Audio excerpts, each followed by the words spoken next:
ಕಟೀಲು ಯಕ್ಷಗಾನ ಮೇಳಗಳ ಬಗ್ಗೆ ಪತ್ರಕರ್ತ Naveen ಸೂರಿಂಜೆಯ ಭಾಷಣವೊಂದು YouTube channel ಒಂದರಲ್ಲಿ ಪ್ರಸಾರವಾಗಿದ್ದು, ಈ ಸುಳ್ಳು ಹೇಳಿಕೆಯ ಬಗ್ಗೆ ಕಟೀಲು ದೇವಳದ ಪ್ರಧಾನ ಅರ್ಚಕರಾದ ಶ್ರೀ ಹರಿನಾರಾಯಣ ದಾಸ ಆಸ್ರಣ್ಣ ಅವರು ಮಾಧ್ಯಮದೊಂದಿಗೆ ಮಾತನಾಡಿ ಸ್ಪಷ್ಟೀಕರಣ ನೀಡಿದ್ದಾರೆ.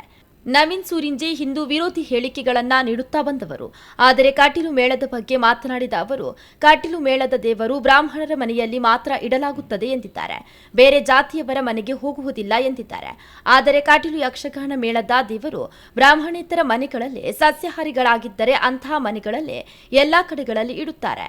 ಅಲ್ಲದೆ ನಾರಾಯಣ ಗುರು ಮಂದಿರಗಳಲ್ಲಿ ಇಡಲಾಗುತ್ತದೆ. ಇಂತಹ ಅನೇಕ ಉದಾಹರಣೆಗಳು ಇದೆ. ಮನೆಯ ಮುಂಭಾಗದ ತುಳಸಿ ಕಟ್ಟೆ ಪವಿತ್ರ ಜಾಗವಾಗಿದ್ದು, ನಾಯಿ ಮತ್ತು ಕೋಳಿಗಳು ಬರದಂತಹ ವ್ಯವಸ್ಥೆ ಮಾಡಿದ್ದಲ್ಲಿ ಅಲ್ಲಿ ದೇವರನ್ನ ಇಟ್ಟು ಪೂಜೆ ಮಾಡಲಾಗುತ್ತದೆ. ಮಾಂಸಾಹಾರಿ ತಿನ್ನುವ ಮನೆಗಳಲ್ಲಿ ವಾಸ್ತು ಪೂಜೆ ಮಾಡಿದ್ದಲ್ಲಿ ಅಂತಹ ಮನೆಗಳಲ್ಲಿಯೂ ದೇವರನ್ನ ಇಟ್ಟು ಪೂಜೆ ಮಾಡಲಾಗುತ್ತದೆ. ಅದೆಷ್ಟೋ ದಲಿತರ ಮನೆಯಲ್ಲಿ ಕೂಡ ದೇವರನ್ನ ಇಟ್ಟು ಪೂಜೆ ಮಾಡಿದ ಉದಾಹರಣೆಗಳಿವೆ. ಬ್ರಾಹ್ಮಣರ ಮನೆಯಲ್ಲಿ ಆಚರಣೆ ಇಲ್ಲವಾದಲ್ಲಿ ಅಂತಹ ಮನೆಗಳಲ್ಲಿಯೂ ದೇವರನ್ನ ಇಟ್ಟು ಪೂಜೆ ಮಾಡಲಾಗುವುದಿಲ್ಲ.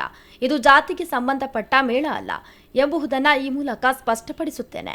ಅಲ್ಲದೆ ಯಕ್ಷಗಾನ ಮೇಳ ಕೋಮುವಾದವನ್ನ ಹರಡುತ್ತದೆ ಎಂದಿದ್ದು, ಕಟೀಲು ಮೇಳಗಳಲ್ಲಿ ಪುರಾಣ ಪ್ರಸಂಗ ಬಿಟ್ಟು ಬೇರೆ ಯಾವುದನ್ನು ಮಾಡಲಾಗಿಲ್ಲ. ಪುರಾಣ ಕಥೆಗಳಲ್ಲಿ ಕೋಮುವಾದದ ಕಥೆಗಳು ಬರುವುದಿಲ್ಲ ಎಂದಿದ್ದಾರೆ.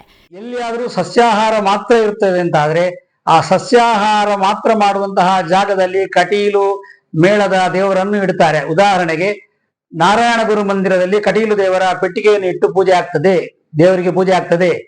ನಾರಾಯಣ ಗುರು ಮಂದಿರದಲ್ಲಿ ಇಡೋದಕ್ಕೆ ಯಾವುದೇ ರೀತಿಯಾದಂತಹ ಹಿಂಜರಿಕೆ ಇಲ್ಲ. ಅದೇ ರೀತಿಯಾಗಿ ಎಲ್ಲಿ ಬ್ರಾಹ್ಮಣೇತರರು ಇರ್ತಾರೆ, ಅವರು ಮಾಂಸ ತಿನ್ನದೇ ಇರುವಂತಹ ಮನೆ ಆಗಿದ್ರೆ, ಅವರು ಮಾಂಸವನ್ನು ಬಿಟ್ಟಿದ್ದಾದ್ರೆ ಅವರ ಮನೆಯಲ್ಲೂ ದೇವರನ್ನು ಇಡ್ತೇವೆ. ಉದಾಹರಣೆಗೆ ಪೆರುಮುದ ಭುಜಂಗ ಶೆಟ್ಟರು ಅಂತಿದ್ರು, ಅವರ ಮನೆಯಲ್ಲಿ ಮಾಂಸಾಹಾರವನ್ನೇ ಉಪಯೋಗಿಸ್ತಾ ಇರಲಿಲ್ಲ. ಅಲ್ಲಿ ಪೆಟ್ಟಿಗೆ ಇಡ್ಲಿಕ್ಕೆ ದೇವಸ್ಥಾನದಿಂದ ಅನುಮತಿಯನ್ನು ಕೊಟ್ಟಿದ್ದೇವೆ, ಅಲ್ಲಿ ದೇವರ ಪೂಜೆ ಆಗಿದೆ.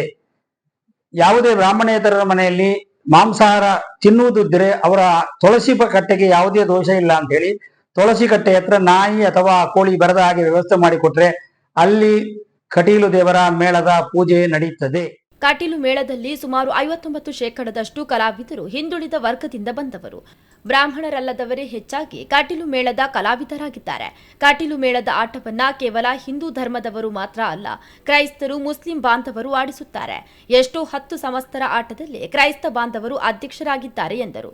ಈ ಬಗ್ಗೆ ಹೆಚ್ಚಿನ ಭಕ್ತರಿಗೆ ಗೊತ್ತಿದ್ದರೂ ಗೊತ್ತಿಲ್ಲದ ಭಕ್ತರಿಗೆ ಮಾಧ್ಯಮದ ಮೂಲಕ ತಿಳಿಸುತ್ತಿದ್ದೇನೆ ಎಂದರು.